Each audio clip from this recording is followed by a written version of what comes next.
आप सभी का स्वागत है मेरे YouTube चैनल और Facebook पेज पे। जैसा कल गणतंत्र दिवस पर हमने एक नई शुरुआत करने की कोशिश की थी, कल आपसे इस मामले में रूबरू हुए थे कि अभी जीवन में किस तरीके से हम अनुकूलता ला सकते हैं और किस तरीके से हम हमारे जीवन को सरल बना सकते हैं। तो कुछ ऐसे वर्ड्स जिनके ऊपर हम चर्चा करेंगे और वो प्रत्येक वर्णमाला के प्रत्येक अक्षर से हम स्टार्ट कर रहे हैं कि आज हम 5 उन वर्ड्स की बात करेंगे जो ए से स्टार्ट होते हैं, जो सफलता के लिए आपको आपके जीवन में सफल जीवन जीने के लिए 5 ऐसे ए जो आपके जीवन को सरल बनाएं। तो वो 5 ए: एम, एक्शन, एटीट्यूड, अडेप्टेबिलिटी और अकाउंटेबिलिटी। आज हम इन 5 ए के ऊपर बात करेंगे। तो चलिए आज हम शुरुआत करते हैं पहले एक की, जो है एम। एम यानी लक्ष्य। अब हमने जीवन में जैसे मैं आपको मेरा ही उदाहरण दे दूं कि कल हमने ये लक्ष्य निर्धारित किया कि हम प्रत्येक जो अक्षर है अंग्रेजी वर्णमाला का, उससे हम रिलेटेड 5 ऐसे शब्द छांटेंगे और उनकी व्याख्या आप लोगों के लिए लेकर आएंगे जो आपके जीवन को सरल बना सके। ये हमने लक्ष्य निर्धारित किया। तो जब तक हमारा लक्ष्य नहीं होगा हम काम नहीं कर पाएंगे। तो हमारे लिए सबसे ज्यादा जरूरी है कि हम लक्ष्य निर्धारित करें। अगर लक्ष्य विहीन आदमी एक उस कटी हुई पतंग की तरह होता है जिसको जो हवा जिस साइड लेके जाती है उसी साइड वो चला जाता है। अगर अर्जुन के पास जब सब धुरंधर जो जितने भी तीरंदाज थे उन्हें ये पूछा गया कि आपका लक्ष्य क्या है, उन्होंने सबने अलग अलग बताया, लेकिन अर्जुन ने ये बात कही कि मेरा लक्ष्य मछली की आंख है। तो वैसे वो जो लक्ष्य होता है तो वो लक्ष्य सबसे ज्यादा जरूरी है, तो वो हमें निर्धारित करना। अब बात आती है कि हम लक्ष्य निर्धारित कैसे करें, किस प्रकार का लक्ष्य हो। वो आपके लिए वो स्मार्ट लक्ष्य होना चाहिए। स्मार्ट का मतलब है, इंग्लिश में अगर मैं स्पेलिंग बोलूं तो SMART, स्मार्ट। एस का मीन्स है वो स्पेसिफिक होना चाहिए, वो अलग होना चाहिए। एम का मतलब है वो मेजरेबल होना चाहिए, यानी उसको हम मेजर कर सके इस तरीके का होना चाहिए। ए का मतलब है वो अचीवेबल होना चाहिए कि उसको हम अचीव कर सके इस तरीके का हो। वो रिलेवेंट हो, वो सबके देखा जा सके। और सबसे बड़ी चीज ये है कि वो आपका लक्ष्य टाइम बाउंडेड होना चाहिए। उसका एक निश्चित समय हो कि इस निश्चित समय में हम उसे सफलता प्राप्त कर सकते हैं, उस लक्ष्य को हम निर्धारित कर सकते हैं। तो ये सबसे पहले हमें हमारा लक्ष्य निर्धारित करना है। जैसे अगर मैं उदाहरण के तौर पर बात करूं तो किसी को RAS या IAS बनना है तो वो फर्स्ट फेज उसकी प्रीलिम्स होगी, उस सेकेंड फेज उसकी मेंस होगी और थर्ड फेज उसका इंटरव्यू होगा। अब अगर वो छोटे छोटे लक्ष्य निर्धारित करके चलेंगे तो वो उसमें सफलता प्राप्त करेंगे। अब हम बात करते हैं चलिए अगले ए की। कर्म नहीं किया हमने तब मामला सेट नहीं होगा, तो हमें कर्म करना पड़ेगा, हमें एक्शन करना पड़ेगा। क्योंकि केवल लक्ष्य बनाना काफी नहीं है, उसके लिए मेहनत करना जरूरी है। इसलिए हमें रोज छोटे छोटे कदम उठाने पड़ेंगे, क्योंकि यह कहा गया है कि कंसिस्टेंसी इज द बेस्ट की ऑफ सक्सेस, कि कंसिस्टेंसी ही सफलता की सबसे बड़ी चाबी है। बहुत बड़ी चीज है कि हम छोटे छोटे, अब एक आदमी ने एक्सरसाइज स्टार्ट की, पहले दिन ही कोई 15 किलोमीटर चला, अगले दिन वो चल नहीं पाएगा। लेकिन अगर उसने अपनी कंसिस्टेंसी बरकरार रखी कि पहले दिन 1 किलोमीटर, दूसरे दिन 1.5 किलोमीटर, तीसरे दिन 2 किलोमीटर, और वो अपने कदम बढ़ाते गया और रोजाना एक्सरसाइज की, तो वो शारीरिक रूप से फिट होगा।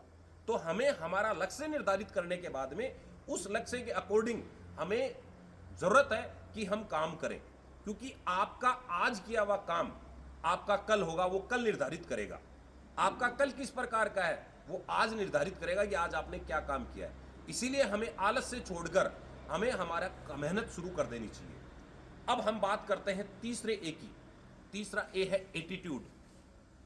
एटीट्यूड यानी दृष्टिकोण। प्रत्येक व्यक्ति 2 तरीके के दृष्टिकोण रखता है, एक पॉजिटिव और एक नेगेटिव। अगर मैं बात लेके चलूं नेगेटिव दृष्टिकोण से, एक अगर गिलास आधा भरा हुआ है, एक व्यक्ति कहे ये गिलास आधा भरा हुआ है, दूसरा कहे आधा भरा हुआ है, दूसरा कहे आधा खाली है, सॉरी, तो वहां पर आप ये देखेंगे कि दृष्टिकोण बात तो एक ही है, लेकिन एक आदमी ने पॉजिटिव बात की है, दूसरे आदमी ने नेगेटिव बात की है। क्योंकि आपके जीवन में मुश्किलें आती है। देखो, हर एक हम काम करने जाते हैं, काम जिस पथ पर अगर मुश्किलें नहीं है तो वो पथ अच्छा नहीं है। वो अच्छा पथ तभी होगा जब उसमें मुश्किलें नहीं हो। तो आपके लिए सफलता कौन तय करेगा? आपका दृष्टिकोण करेगा। आप अपने जीवन में छोटे छोटे बदलाव लाइए और वो बदलाव आपका पूरा भविष्य बदल देंगे। अब तीसरी बात करते हैं हम, चौथी बात करते हैं हम अडेप्टेबिलिटी की, यानी अनुकूलन क्षमता की। अब अनुकूलन क्षमता क्या है? मैं कहीं काम करने गया, वहां का माहौल मेरे अनुकूल नहीं है, ये मेरे ऊपर निर्भर करता है कि मैं उस माहौल में अपने आप को कैसे ढालूं। आज जैसी हम बात करते हैं, हम बच्चों को जिस प्रकार का माहौल देते हैं कि बच्चे बिना एसी नहीं रह पाते, गर्मियों में गर्मी ज्यादा लगती है, सर्दियों में सर्दी ज्यादा लगती है, हम उनको इस तरीके का बना देते हैं कि वो काम करने से सकपका जाते हैं।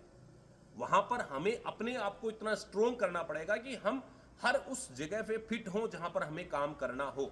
हम जो रोजाना नई तकनीक आ रही है उन तकनीकों को सीखें कि वो तकनीकें किस प्रकार से, तो हमें एक रोजाना एक नयापन क्या हमारे जीवन में आ सकता है वो हमें सीखना पड़ेगा। तो वो सब चीजें बहुत ज्यादा जरूरी है। जो व्यक्ति समय के साथ अपने आप को खुद को ढाल लेता है वही विजेता होता है। क्यों? क्योंकि आप भली भांति जानते हो कि समय परिवर्तनशील है, समय परिवर्तनशील है, और जो समय के अनुसार खुद को ढालता है वो उस परिवर्तन को के हैबिचुअल हो जाता है, इसीलिए उसे सफलता मिलती है। अब लास्ट पॉइंट जो ए का है वो है अकाउंटेबिलिटी, यानी जवाबदेही। आज जब कोई क्रिकेट टीम या किसी भी खेल की कोई टीम जीतती है तब सेहरा बनता है उसके कैप्टन पर।